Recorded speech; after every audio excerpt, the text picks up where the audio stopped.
सांबा जिला के जम्मू कश्मीर के विभिन्न जिलों से आए हुए लोगों का जानकारी अभिवादन कर रहा हूँ। साथियों,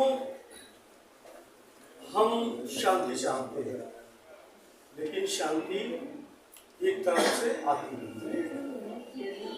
शांति तब तक नहीं आती है जब तक युद्ध अपनी चरम सीमा पर नहीं पहुंच जाता है, उसके बाद शांति आती है। अभी जब ऑपरेशन सिंदूर जब शुरू हुआ था, 1 साल पूरा हो गया है, मुझे महसूस हुआ कि यहाँ की जो जनता है डरी हुई। हमारे साथी, चूंकि नेशनल डेमोक्रेटिक पीपुल्स फ्रंट हमारा जो पार्टी है, हमारे लोग बिश्ना में हैं, जम्मू में हैं, रजौरी में हैं, हमले हो रहे थे। सीधे सीधे हमने रजौरी में पूछा इस साथी से क्या स्थिति है, कहा बराबर के घर में अभी बॉम्ब शेल गिरे हैं। तो मैंने कहा कि क्या आप उसका कोई वीडियो या फोटो दे सकते हैं? कहा नहीं, पुलिस हमें ऐसा करने के लिए जरूर, मतलब हम मारे जाएंगे, हम रो नहीं सकते। ये कम से कम लोकतांत्रिक देश के अंदर तो नहीं हो सकता। हमें सोचना होगा कि क्या भारत एक लोकतांत्रिक देश रह गया है? क्या भारत के अंदर लोकतंत्र रह गया है? क्या जम्मू कश्मीर के अंदर लोकतंत्र रह गया है? क्या यही लोकतंत्र की परिभाषा है कि हम मारे जा रहे हैं, हम पर हमले हो रहे हैं, हमारे ऊपर बॉम्ब गिर रहे हैं और हम अपनी बात अपने ही देश के लोगों को साझा नहीं कर सकते उनके साथ? बहुत चिंता की बात है। हमने उसी दौर में उधमपुर में अपने साथियों से पूछा हमने क्या स्थिति है, कहा कि पिन पॉइंट एक्ट में हमारा एयर डिफेंस का भाग कर दिया गया, लेकिन हम कोई वीडियो या फोटो आपको नहीं भेज सकते क्योंकि ऐसा करने के लिए जम्मू कश्मीर पुलिस की ओर से इजाजत नहीं। मैंने श्रीनगर में अपने साथियों से कहा क्या स्थिति है, उन्होंने कहा हमले हो रहे हैं।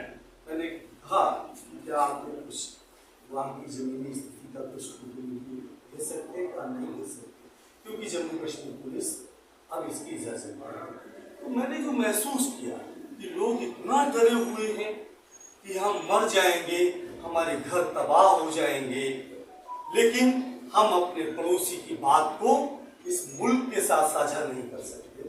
दुश्मन देश, हम कोई दिल्ली में बैठे या उत्तर प्रदेश में बैठे हुए लोग कोई दुश्मन देश के लोग नहीं हैं, हम आपके अपने लोग हैं, लेकिन आपकी बात हमारे पास नहीं आ सकती। मुझे बहुत चिंता हो रही है। हमारे तमाम सारे अमेरिका में बैठे हुए मित्र पूछ रहे थे कि आप लोग क्या कर रहे हैं इस युद्ध को। हमने कहा ये युद्ध जो है हमारे ही देश की ओर से शुरू कर दिया और चीन 62 के बाद एक मौके की तलाश में था।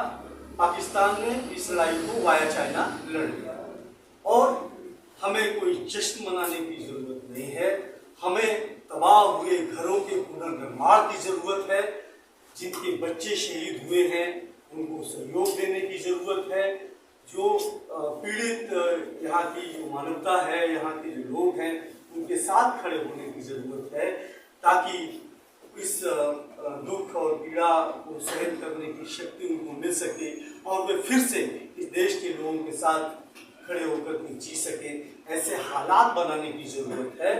आज हमारी जो सरकार है वो ऐसे हालात पैदा कर चुकी है कि भारत सीधे सीधे दक्षिणपंथी झुकाव, भारत में दक्षिणपंथी सरकार विश्व की दक्षिणपंथी सरकार के साथ में कदम ताल मिला रही है। हमारे जो दोस्त देश हुआ करते थे, ईरान हमारा दोस्त होता था, हमने अपने दोस्त को खो दिया। हम रूस हमारा अच्छा दोस्त, हमने धीमे धीमे उसको खोने की दिशा में आगे बढ़ गए।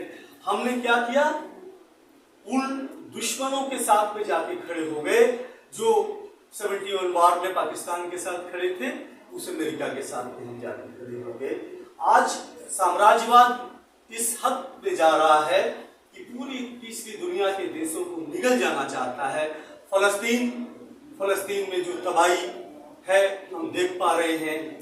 हर दिन बच्चे मारे जा रहे हैं, महिलाएं मारी जा रही हैं, लेकिन हम फलस्तीन के पक्ष में आवाज नहीं उठा सकते। हमारे मित्र संदीप पांडे जी यहाँ आए थे, पता चला कि फलस्तीन के पक्ष में उन्होंने आवाज उठाई और उनको पुलिस ने अपने गिरफ्त में लिया।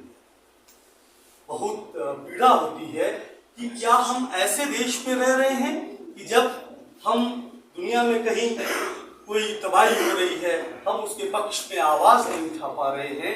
मेरा अपना मानना है कि इस देश के अंदर लोकतंत्र को पुनर्जीवित करने के लिए एक व्यापक जन आंदोलन जो जम्मू कश्मीर से लेकर केरल तक खड़ा हो, इसकी शुरुआत जम्मू कश्मीर के लोगों को करना चाहिए।